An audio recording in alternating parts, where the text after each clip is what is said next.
নন্দীগ্রামের ছবি আপনাদের সামনে রাখবো, যেখানে ডায়মন্ড হারবার মডেলের স্বাস্থ্য শিবির চালুর আগেই পরিকল্পনা ছিল তৃণমূলের, কিন্তু চালু করে দিল তার আগে বিজেপি। শুভেন্দু অধিকারীর উদ্যোগে নন্দীগ্রামে চালু হলো স্বাস্থ্য শিবির। নন্দীগ্রাম ১ নম্বর ব্লকের সোনাচূড়ার শহীদ মিনার এবং নন্দীগ্রাম ২ নম্বর ব্লকের রেয়াপাড়ায় ক্যাম্প করা হলো বিজেপির তরফে, শুভেন্দু অধিকারীর মূলত উদ্যোগে। শিবিরে হাজির স্ত্রীরোগ বিশেষজ্ঞ এবং জাতীয় মহিলা কমিশনের সদস্য অর্চনা মজুমদার। এই স্বাস্থ্য শিবির ঘুরে দেখেন বিরোধী দলনেতা শুভেন্দু অধিকারী। সেই মুহূর্তে ছবি আপনারা দেখতে পাচ্ছেন। নন্দীগ্রামের বিরুলিয়ায় পরিযায়ী শ্রমিকের মৃত্যু হয় কেরলে। পরিযায়ী শ্রমিকের মৃত্যুর পর নন্দীগ্রামের স্বাস্থ্য শিবির চালুর দাবি আসে। অভিষেক বন্দ্যোপাধ্যায়ের কাছে এই শিবির চালুর আর্জি জানানো হয়। স্থানীয় তৃণমূল নেতৃত্ব সেই আর্জি জানিয়েছিলেন, ফলে পরিকল্পনা ছিল, কিন্তু সেই পরিকল্পনা বাস্তবের মুখ দেখার আগেই সেখানে স্বাস্থ্য শিবির চালু করে দিলেন শুভেন্দু অধিকারী।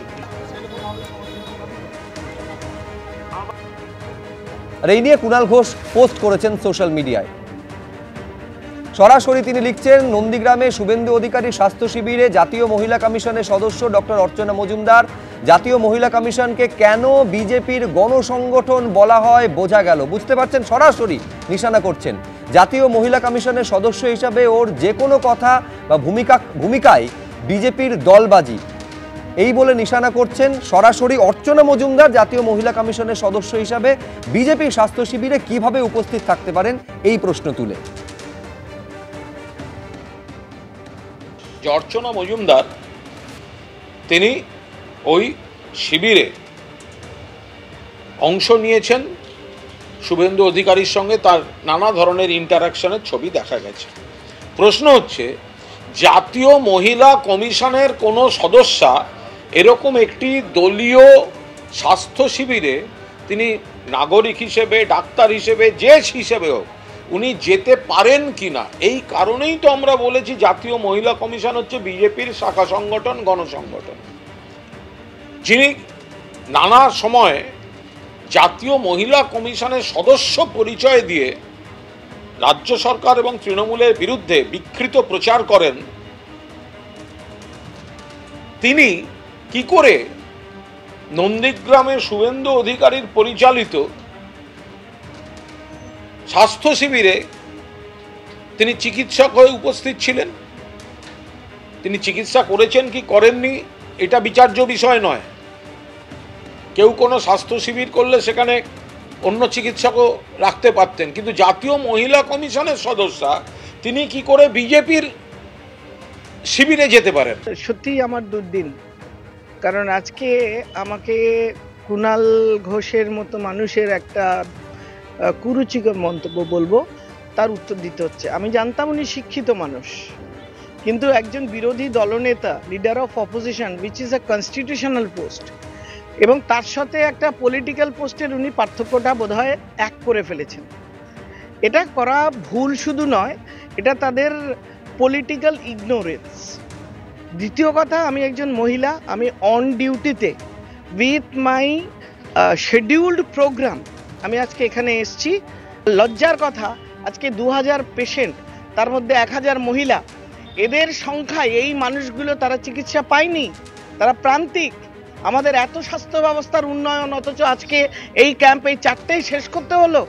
আমি মণিশঙ্কর চট্টোপাধ্যায়ের কাছে আসবো। ক্ষণিকের জন্য রাজনীতিকে দূরে সরিয়ে দিন। এই অবস্থায় মানুষের প্রয়োজনে চিকিৎসার স্বার্থে কেউ যদি, সেটা যে কেউ হতে পারে, বিজেপি হতে পারে, তৃণমূল হতে পারে, সিপিএম, কংগ্রেস, যে কেউ হতে পারে, তারা যদি স্বাস্থ্য শিবির করে এবং সেই স্বাস্থ্য শিবির থেকে আলটিমেট বেনিফিশিয়ারি যদি সেখানকার মানুষ হয়, অসুবিধা কি? না, আমি একটা জিনিস বলবো নিউট্রাল ভাবেই, যে পলিটিক্যাল অ্যাপয়েন্টি যেগুলো কমিশনগুলো হয়, সেটা জাতীয় কমিশন হোক বা রাজ্যের কমিশন হোক, সেগুলো সব সেই দলেরই হয়েই কথা বলে। আপনি দেখবেন যে যখন দুর্গাপুরে যখন IQ সিটিতে হলো, তখন জাতীয় কমিশন পৌঁছে গেল, আবার যখন একটা উড়িষ্যার এই ঘটনা পরবর্তীকালে ঘটলো, তখন মানবাধিকার কমিশন সেখানে পৌঁছালোই না, জাতীয় মানবাধিকার। ফলে সেইখানে ওদের একটা হয়।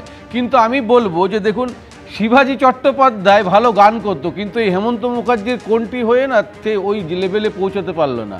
এখন ব্যাপারটা হচ্ছে, মমতা ব্যানার্জি স্কিমগুলোকে ফলো করে বিভিন্ন রাজ্যে জেতার চেষ্টা করবে, দিল্লিতে চেষ্টা করেছে, আবার অভিষেক ব্যানার্জির স্কিমকে ফলো করে আবার একটা স্বাস্থ্য শিবির করবে। আমি নিজস্ব কিছু করে দেখান।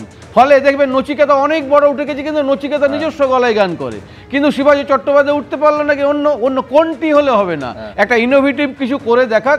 অর্চনা মজুমদার গেছেন, সে ডাক্তার হিসাবে সে যেতেই পারে, আমি সেটা নিয়ে কোনো সমালোচনার দাঁত ধারি না, কারণ মানুষের উপকারটাই আসল কথা। কিন্তু তুমি একজনের স্কিমকে ধার করে সেটাকে লঞ্চ করার চেষ্টা করে তুমি বেনিফিট নিতে যাবে, সেটা মানুষের কাছে প্রমাণ হয়ে গেলে তোমার সেটা কোনো উন্নতি হবে না এবং সে দ্বারা কোনো বেনিফিটও পাবে না। দেখুন কে কার কোনটি আমরা সেই বিতর্কের মধ্যে যাব না, প্রত্যেকে তার সম্মান এবং প্রতিষ্ঠা পেয়ে থাকে নিজের পারদর্শিতা, নিজের দক্ষতার জেরে, এ নিয়ে কোনো সংশয় নেই। কিন্তু আমি কেয়া ঘোষের কাছে আসবো, সেটা হচ্ছে কপি অ্যান্ড পেস্ট, নকল করা হচ্ছে।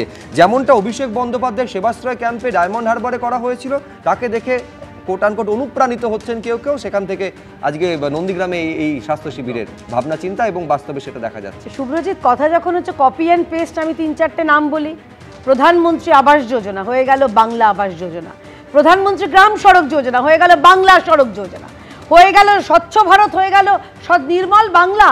এগুলো কপি অ্যান্ড পেস্ট নয়, এগুলো স্টিকার নয়, যেগুলো কেন্দ্রীয় প্রকল্প চুরি করে টুকলি করে স্টিকার লাগিয়ে যে সরকার বলে, সেই সরকার বড় বড় কথা বলছে। আর একটা কথা, এই স্বাস্থ্য শিবিরকে প্রথম মানে অভিষেক বন্দ্যোপাধ্যায়কে আবিষ্কার করলেন, উনি কি এখন আইনস্টাইন যে উনি আবিষ্কার করলেন প্রথম জীবনে স্বাস্থ্য শিবির? স্বাস্থ্য শিবির আর থামুন না, আপনি আপনি ফালতু কথা বলেছেন। মনিদা আমি আবার আসবো প্রয়োজনে আপনার কাছে। বাধ্যবাধকতা থাকে আপনাদের বলে দেওয়া হয় অন্তত 5 বার শুভেন্দু অধিকারীর নামে গালাগালি দিতে। আমিও শুভেন্দুদাকে বলেছি আপনি 5 বার অন্তত প্রতিটার সাথে গালাগালি না খেলে আপনার কিন্তু ভাত হজম হবে না, আপনি প্রস্তুত থাকুন। কিন্তু বিষয়টা হচ্ছে অন্য, বিষয়টা হচ্ছে শুভেন্দু অধিকারী তিনি স্বাস্থ্য শিবির করবেন, তিনি ওখানকার বিধায়ক, তিনি রাজ্য বিরোধী দলনেতা। আর অর্চনাদি তার যার সাংবিধানিক তাকে অ্যাপয়েন্টেড করা হয়েছে, তার বাইরে তিনি একজন ডাক্তার এবং বিশিষ্ট স্ত্রীরোগ বিশেষজ্ঞ। আজকে বলে না কেন্দ্রীয় সরকারের ডাক্তার, না কেয়াদি বিতর্কটা সেইখানে নয়, বিতর্কটা সেখানে নয়। আমি আপনার কাছে আসছি, বিতর্কটা এইখানে যে পরিকল্পনা করেছিল তৃণমূল কংগ্রেস ডায়মন্ড হারবার মডেলে সেখানে স্বাস্থ্য শিবির করা, তৃণমূল কংগ্রেস কর্মীদের আর্জিকে মাথায় রেখে সেখানে বাজিমাত করে গেল শুভেন্দু অধিকারী স্বাস্থ্য শিবির। সম্পূর্ণ এর পেছনে রাজনৈতিক বেনিফিট পাওয়ার লক্ষ্য রয়েছে বলে তৃণমূল কংগ্রেসের অভিযোগ। শুভেন্দু অধিকারীর নন্দীগ্রামে রাজনৈতিক বেনিফিট পেতে হবে না, শুভেন্দু অধিকারী তো ডাইরেক্টলি চ্যালেঞ্জ করেছেন অভিষেক বন্দ্যোপাধ্যায়, ওখানে লড়ুন না।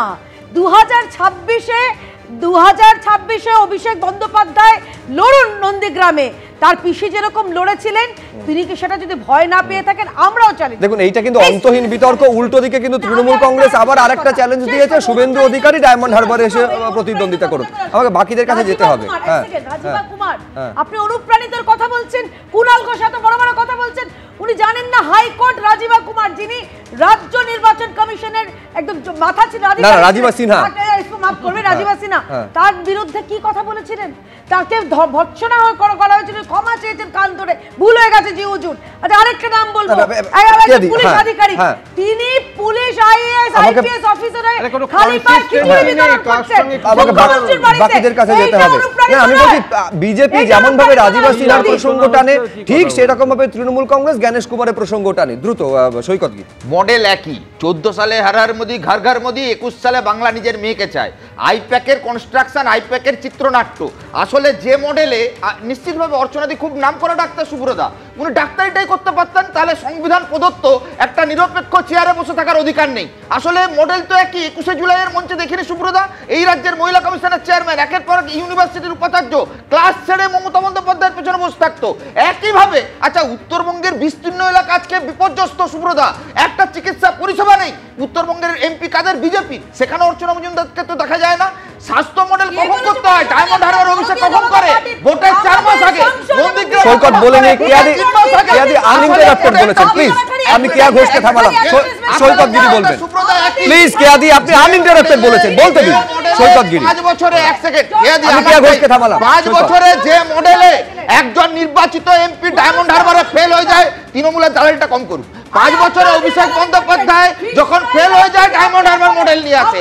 5 বছরে বিধায়ক হিসেবে শুভেন্দু অধিকারী যখন ফেল করে, তখন বিধানসভা ভোটের আগে এই মডেল আসে। সরকার, রাজ্যের সরকার, কেন্দ্রের সরকার স্বাস্থ্য পরিষেবা দিতে পারছে না। কেন দিতে পারছে না? কেন কেন্দ্রের স্বাস্থ্যমন্ত্রী, রাজ্যের স্বাস্থ্যমন্ত্রী কৈফিয়ত দেবে না? তার কোনো দায়ভার নেই। পিসি ভাইপো অভিষেক শুভেন্দুর একটা ফিগার তৈরি করা হচ্ছে আইপ্যাকের চিত্রনাট্যে। আরে দুদিন আগে কালীঘাটে গিয়ে অর্চনা দেবী চিকিৎসা করতো। আরে আজ থেকে 6 বছর 8 বছর আগে, তুমি তো বিজেপিটা নতুন করছো, তুমি বিজেপি করার আগে অর্থনীতি তৃণমূল করতো কালীঘাটে, তারপর তো বিজেপি করছো, এসব একই ক্লাস, পাঠশালা একই। প্লিজ দেখুন, একটা বিষয় সঙ্গত কারণে উঠে আসে, যেটা একেবারে আমি দুজনকে থামালাম, আমি প্রদীপ চট্টোপাধ্যায়ের কাছে আসবো। আমার মূল প্রশ্নটা সেই একই জায়গাতে, এখানে রাজনৈতিক বিতর্কের আদৌ কি কোনো অবকাশ রয়েছে? কোন রাজনৈতিক দল আগে তারা স্বাস্থ্য শিবির করলো বা কোনটা কারা পরে করলো? আলটিমেটলি গোল তো হওয়া উচিত যে সেখান থেকে সুবিধে সেখানকার স্থানীয় বাসিন্দারা বিধানসভা ক্ষেত্র হতে পারে, লোকসভা ক্ষেত্র হতে পারে, সেখানে পাচ্ছেন কিনা, নাকি রাজনীতিটায় সর্বাগ্রে প্রাধান্য পায়, সেই কারণে আজকে এই চাপানোতরটা এই জায়গায় পৌঁছেছে। দেখুন, রাজনীতিটা আসতো না, আমার মনে হয় শুভেন্দু অধিকারী ডায়মন্ড মডেল বলাতে এটা নিয়ে বেশি আলোচনা হচ্ছে। গত 5 বছরে কি লাগাতার একটা করে স্বাস্থ্য শিবির শুভেন্দু অধিকারী করতে পেরেছিলেন ওখানে? যেখানে জানছেন, অর্চনা মজুমদার বললেন যে প্রান্তিক মহিলাদের কি অবস্থা, 4টে অবধি ক্যাম্প করতে হচ্ছে। তাহলে প্রত্যেক বছরে কি করেছেন, না হঠাৎ ভোট এলেই শিবিরের কথা মনে পড়ে? এইটা তো একটা খুব সঙ্গত প্রশ্ন। এইবারে কথা হচ্ছে যে ডায়মন্ড মডেল দেখুন, এখন তো ম্যান মার্কিংয়ের কথা চলছে। তো ফুটবলে যখন ডায়মন্ড মডেল অমল দত্ত এনেছিলেন, যে ম্যাচটা এনেছিল মোহনবাগানের ভরাডুবি হয়েছিল, ফলে হঠাৎ করে ডায়মন্ড মডেলকে হাইলাইট করার তো এখন কিছু হয়নি। শুভেন্দু অধিকারী যদি মানুষের সঙ্গে ওখানে নন্দীগ্রামে মডেল করেন, স্বাস্থ্য শিবির প্রত্যেক মাসে এখন হবে, 6 মাস ভোটের অবধি অন্তত হোক, সেটা তো খুব ওয়েলকাম করার বিষয়। কিন্তু কথা হচ্ছে যে আমি স্বাস্থ্য শিবির করব, করে আবার ডায়মন্ডকে কটাক্ষ করব, এই জিনিসগুলো করা বন্ধ করা। না, প্রশ্নটা হচ্ছে সময়টা নিয়ে বা প্রদীপদা, সেটা হচ্ছে পরিকল্পনা করলো তৃণমূল, সেখানে বিজেপি আগে সেখানে স্বাস্থ্য শিবির করলো, এইখানে হচ্ছে বারে বারে টাইমিংটা নিয়ে প্রশ্ন। এটা তৃণমূলের ব্যর্থতা যে তাদের যদি প্রত্যেক গ্রাউন্ড লেভেলের ওয়ার্কাররা যদি তাকে বলতে না পারে যে বিজেপি এখানে করবে, আপনি তাড়াতাড়ি করুন, তৃণমূলের ব্যর্থতা। তা বিজেপি যদি করে, তৃণমূলের ডায়মন্ড মডেল তো ফলো করেনি। ডায়মন্ড মডেল তো একটা দীর্ঘদিন ধরে চলেছে, এবং এখানে কথা হচ্ছে যে না, ফলে এইখানে না, প্রদীপদা শেষ করে নিন প্লিজ। সৈকত, আমি কেয়া ঘোষকে থামালাম, প্রদীপ চট্টোপাধ্যায় শেষ করে নিন। আমার একটাই কথা যে স্বাস্থ্য শিবির করাটা খুবই ভালো, কিন্তু যে টাইমিংটা এখন বিজেপি যে আগে করেছে, তার মানে এই নয় যে তৃণমূলে স্বাস্থ্য শিবির করলে কি কোনো লোক হবে না, সেটা আগে দেখা যাক। বা তৃণমূল পিছিয়ে আসে কিনা তার স্বাস্থ্য শিবির থেকে, যে স্বাস্থ্য শিবির তো হয়ে গেছে, 2টো কেন 10টা স্বাস্থ্য শিবিরও হতে পারে, সাধারণ মানুষের তো ভালো রেগুলার চেক আপ হবে। তো এখন তৃণমূলের স্বাস্থ্য শিবিরটা আদৌ হবে তো নন্দীগ্রামে, নাকি পিছিয়ে আসবে তৃণমূল কংগ্রেস, এটাই দেখা।